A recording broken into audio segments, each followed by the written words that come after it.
उपस्थित असलेल्या सर्व माध्यम प्रतिनिधींचं, कलाकारांचं मनपूर्वक स्वागत करते. ख्वाडा, बबन आणि TDM या अत्यंत खणखणीत दर्जेदार चित्रपटांच्या निर्मितीनंतर राष्ट्रीय पुरस्कार विजेते भाऊराव नानासाहेब कराडे काहीतरी एक वेगळं घेऊन येत आहेत. काय घेऊन येत आहेत मला पण माहिती नाही, पण भाऊसाहेब आमचे भाऊराव ज्याच्यामध्ये हात घालतील त्याच्यातून सोनं उगवतं इतकं मात्र नक्की माहिती आहे मला. त्यामुळे भाऊरावांना मी इथे सन्मानानं आमंत्रित करते. आधी काहीतरी उत्तम करणार आहेत म्हणूनच आधी आपण टाळ्या वाजवूया. ख्वाडा आपल्याला माहिती आहे राष्ट्रीय पुरस्कार विजेता, त्याच्यानंतर बबन हा चित्रपट त्यांचा आला. बबन हा चित्रपट 30 मार्च 2018ला सर्वत्र प्रदर्शित झाला. ग्रामीण भागातील राजकारण आणि प्रेम यांचा एक सुरेख संगम या चित्रपटामध्ये होता. अनेकांनी त्याच्यावर टीका केली की शेवट एका वेगळ्या एक जो अतिशय गाजलेला चित्रपट आहे त्याचा तुम्ही घेतला, तशी थोडीशी टीका झाली. काहींना त्यातल्या शिवाय आवडल्या नाही, पण भाऊरावांनी ही सगळी टीका सकारात्मक घेतली.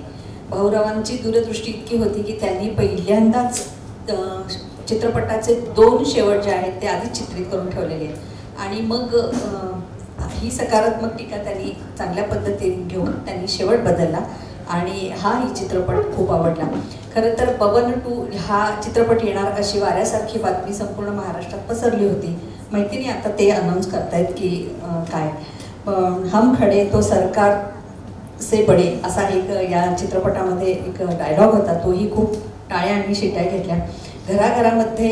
त्यामुळे भाऊरावांचं नाव झालं आणि बबनच्या YouTube ट्रेलरला त्यावेळेला 19 लाखांपेक्षा जास्त व्ह्यूज मिळाले. मराठीमध्ये पहिल्यांदाच असा एक विक्रम प्रस्थापित केला गेला. आता मला वाटते बबन 2 येणार, पण मी भाऊरावांना विचारते की भाऊराव नेमकं तुम्ही काय आयोजित केलं आणि तुम्ही आम्हाला काय सस्पेन्स सांगणार आहे, सांगा. नमस्कार. पहिल्यांदा खरं तर मी नागेश सर, कमलेश सर यांचाही खूप आभारी आहे. त्यानंतर सर्व माध्यमांच्या सगळ्या प्रतिनिधींचा मी खूप आभारी आहे. तुमचं पहिल्यापासून जे प्रेम मिळालं आणि त्या प्रेमामुळेच खरं तर मला या ठिकाणी वेळोवेळी उभं राहता आलं, त्यामुळे मी सगळ्यांचा आभारी आहे. पहिल्या सिनेमापासून जी गोष्ट घडली आयुष्यात ती एक एक पायरी अशी वरती चढत गेलो. ही सगळे तुमच्या प्रेमामुळे म्हणता येईल. विषय खूप डोक्यामध्ये आहेत. बऱ्याच गोष्टींची म्हणजे एका दिग्दर्शकाला नेहमी असं वाटत असतं की अरे सगळेच विषय आपणच करावे, पण प्रत्येक वेळी ते शक्य होतच असं नाही. पण काही गोष्टी निश्चित आपल्या नशिबात लिहिलेल्या असतात आणि त्या नशिबानेच करायला मिळतात. त्या नशिबवान लोकांपैकी मी एक आहे असं मी नक्की म्हणेन. तर जास्त उत्सुकता ताणणार नाही मी तुमची.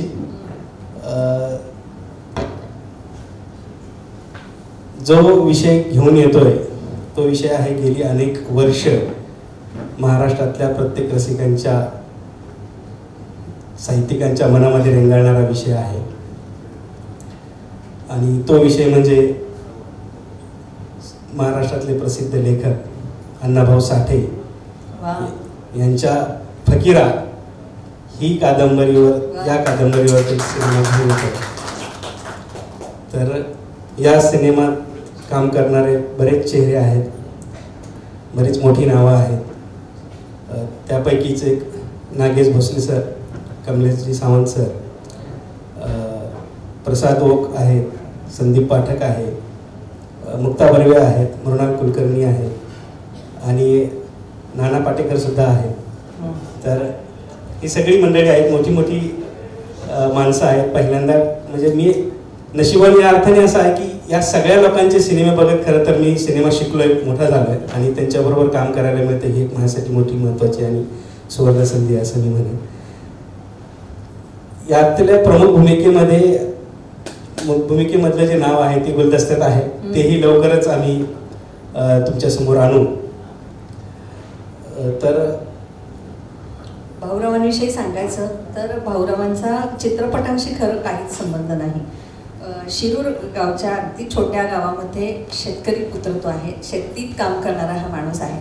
पण एकंदरीत त्यांच्याकडे बघितल्यानंतर त्यांचं जे सगळं ऐकलं, मी कथा वगैरे, तुम्ही कसे आलात वगैरे, तर त्यांच्या सिंपल याविषयीची गोष्ट अशी आहे की शेतीमध्ये उत्तम बियाणं टाकल्यानंतर भरारून असं हिरवंगार जसं शेत येतं किंवा धान्य येतं, तसंच त्यांच्या प्रतिभेची बुद्धिमत्ता इतकी प्रखर आहे की ते कलेचे हात जेव्हा त्या एका कलाकृतीमध्ये मांडले गेले किंवा ओले झाले त्या कलाकृतीत, त्यामधूनच ख्वाडा, बबन आणि TDM यासारख्या चित्रपटांची निर्मिती झाली. इतका तो ग्रेट असा आमचा भाऊराव आहे. आणि आज सगळ्यात महत्त्वाचं म्हणजे शाहीर अण्णाभाऊ साठे यांच्या जीवनावर आधारित अनेक जणांनी गेली 5 वर्ष काम करायची संधी शोधत होते, पण ती त्यांना जमली नाही आहे. अनेकांच्या चर्चा झालेल्या आहेत, मुहूर्त झालेले आहेत, पण मला वाटतं भाऊराव यासाठी नशिबाने आहेत की हा चित्रपट त्यांच्याकडे आलेला आहे. तुकाराम भाऊराव साठे म्हणजेच आपले अण्णाभाऊ साठे मराठी लोककवी, लेखक, समाजसुधारक. खरं तर दलित साहित्याचे संस्थापक असं म्हणण्याचं कारण नाही आहे, कारण सर्वसमावेशक असं त्यांचं लेखन आहे. संयुक्त महाराष्ट्र चळवळीत देखील महत्त्वपूर्ण भूमिका बजावणारे आणि खरं तर साहित्याला आणि जीवनाला परिवर्तनाची आणि चालना देणारे असं हे व्यक्तिमत्व म्हणजे अण्णाभाऊ साठे.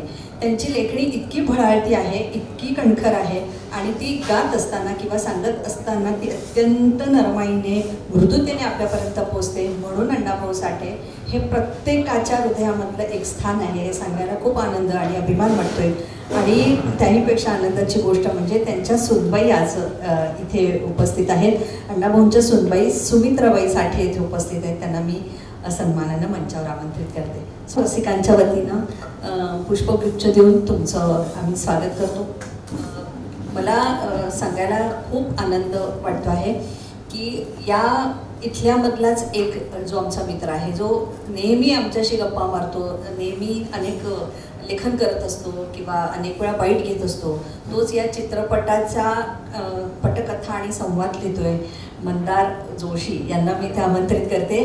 आज खूप आनंद होतोय की स्वतःविषयी काहीही न बोलता छुप्या पद्धतीने आज आम्हाला कळलेलं आहे की मंदार जोशी असं. बरं, आणि मंदार जोशी यांच्या हस्तेच आपण ताईंचा सत्कार करूया. मंदारनी अनेक आत्मचरित्र लिहिलेली आहेत. आमिर खान असो, नंतर महेश कोठारे असो, तारांगणसारखं मासिक ते चालवतात. एखादं मासिक चालवणं किती अवघड गोष्ट आहे आपण जाणतो, पण अत्यंत चिकाटीने ते हे काम करत आहेत. मंदार यांचा पण आपण इथे गौरव आपण यांना पुष्पगुच्छ देऊ.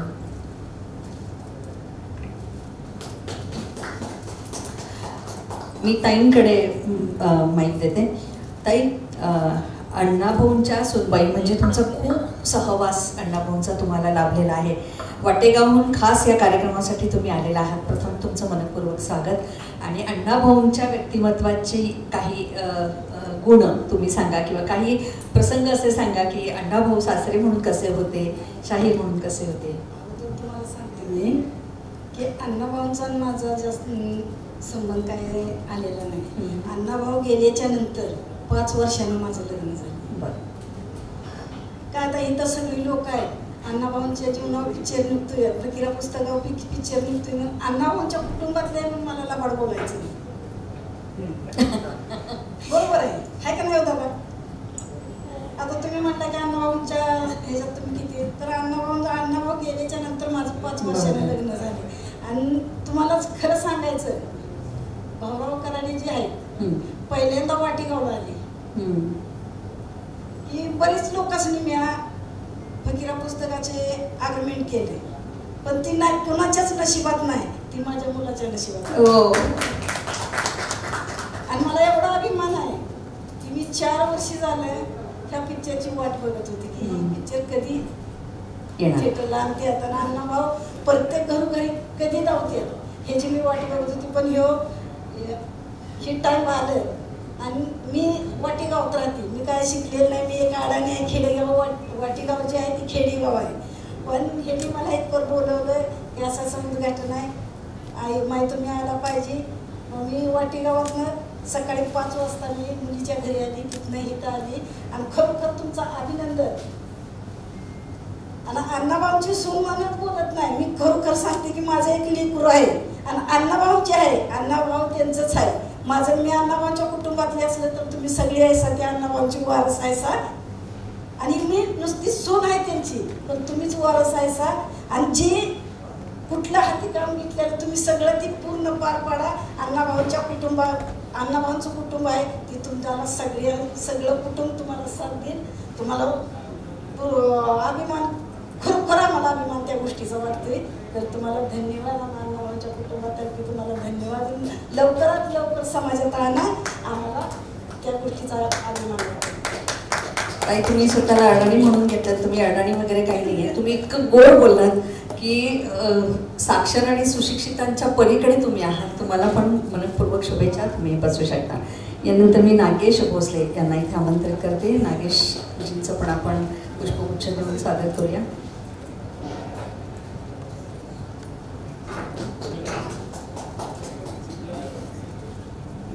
नागेशजी, नमस्कार. सगळे माझे पत्रकार मित्र, कलाकार, भाऊराव,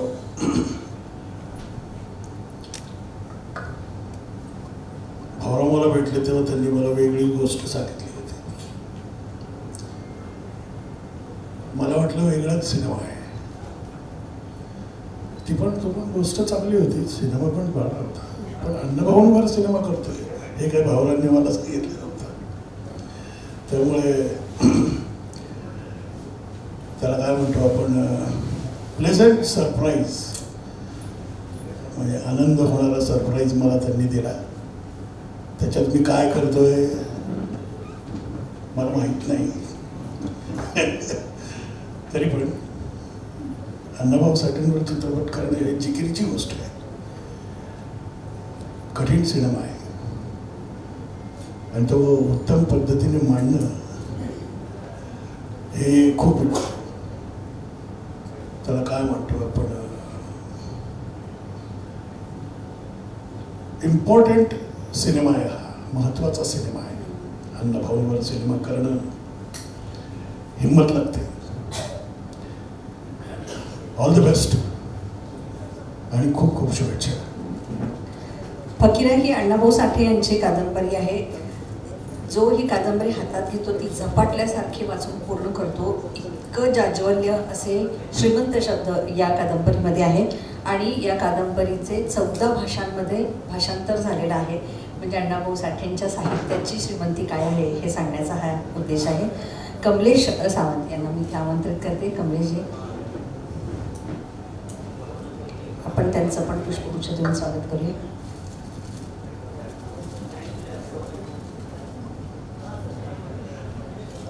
नमस्कार, मी कमलेश तुकाराम सावंत. सर्वप्रथम पत्रकार मित्रांना माझा नमस्कार. तुम्ही इथे आलात आणि आमच्या ह्या इव्हेंटला तुम्ही आता प्रसिद्धी देणार आहात त्याबद्दल मी तुमचा आभारी आहे. आमची संपूर्ण टीम तुमची आभारी आहे. कलाकार मित्रांना माझा नमस्कार. निर्माता हे या चित्रपटाचा अत्यंत महत्त्वाचा असा एक भाग आहे आणि सतीश येळे आमचे या चित्रपटाच्या निर्मितीमध्ये पाऊल ठेवत आहे. सतीश येळे यांचं पण कौतुक करूया आपण.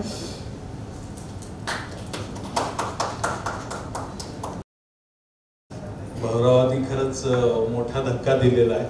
जे आज अशा पद्धतीने इथं हा कार्यक्रम होईल अशी मला कल्पना नव्हती. 4 महिन्यांपूर्वीची एक घटना सांगतो.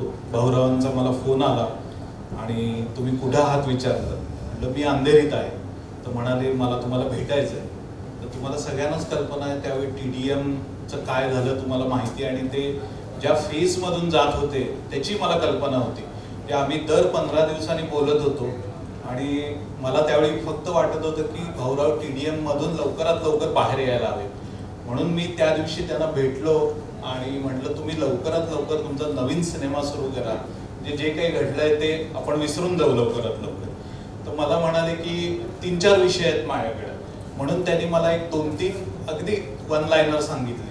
मग मी त्यांना भाऊरावांना असं म्हटलं, भाऊराव तुम्ही जर आता पुन्हा नव्याने काही चांगलं करायचं असेल तर तशी तगडी गोष्ट आणि तगडी फिल्म हवी. तर तुम्ही मला जे आता ऐकवताय त्यात काही एवढी मजा येत नाहीये मला. आणखी काही तुमच्याकडे आहे का? तर मला म्हणाले की फकीरा माझ्या डोक्यात आहे. मग मी म्हटलं अहो हे मला आधी सांगायचं ना, तुम्ही तुमच्या हातात सोनं आहे आणि तुम्ही मला नंतर सांगताय. तर थोडक्यात फकीराचा विषय तिथून सुरू झाला आणि तुम्हाला सगळ्यांनाच कल्पना आहे की फकीरा सर्वच जण आता इथं सांगतायत की म्हणजे आपल्यातली इथं एकही व्यक्ती अशी नसेल की ज्याने फकीरा वाचलेली नाहीये. त्यामुळे तो सगळ्यांच्या मनामनात ती कादंबरी आहे. तर आता आम्ही त्याच्यावर काम करतोय. Let's see. धन्यवाद भाऊराव. मला कळायला लागल्यापासून कादंबरीचं पहिलं नाव कुठलं ऐकलं असेल तर ते फकीरा. प्रतिभावंत लेखक अण्णाभाऊ साठे. अशी कादंबरी होणे नाही, असा लेखक परत होणे नाही. अशा कादंबरीवरती भाऊराव कराडे फिल्म बनवत आहेत. अतिशय प्रॉमिनंट डायरेक्टर. मला त्यात काम करायची संधी मिळते आणि मला त्याचा आनंद आहे की भाऊराव कराडे ज्या पद्धतीने फिल्म करतील आणि अण्णाभाऊ साठेंचे शब्द जिवंत करण्याची संधी, अतिशय चांगला योग आहे. आज त्याचं पोस्टर ओपनिंग होत आहे. मराठीतले सगळे दिग्गज कलाकार त्यात काम करत आहेत. त्याच्यासाठी माझ्या मनपूर्वक शुभेच्छा. धन्यवाद. फकीरा ही कादंबरी वर्षानुवर्ष मराठी चित्रपटाच्या, मराठी साहित्याला, मराठी चित्रपटाला एक त्याला काय म्हणतो आपण आवडीचा विषय राहिलेला आहे. सक्षम दिग्दर्शक हा चित्रपट बनवत आहेत, त्याचा मला खरंच आनंद आहे. आणि फकीरा हे ते चांगल्या पद्धतीने हाताळतील हे शिवधनुष्य, अशी मला खात्री आहे. आणि हा चित्रपट वेगळा एक मैलाचा दगड ठरेल अशी माझी खात्री आहे. धन्यवाद.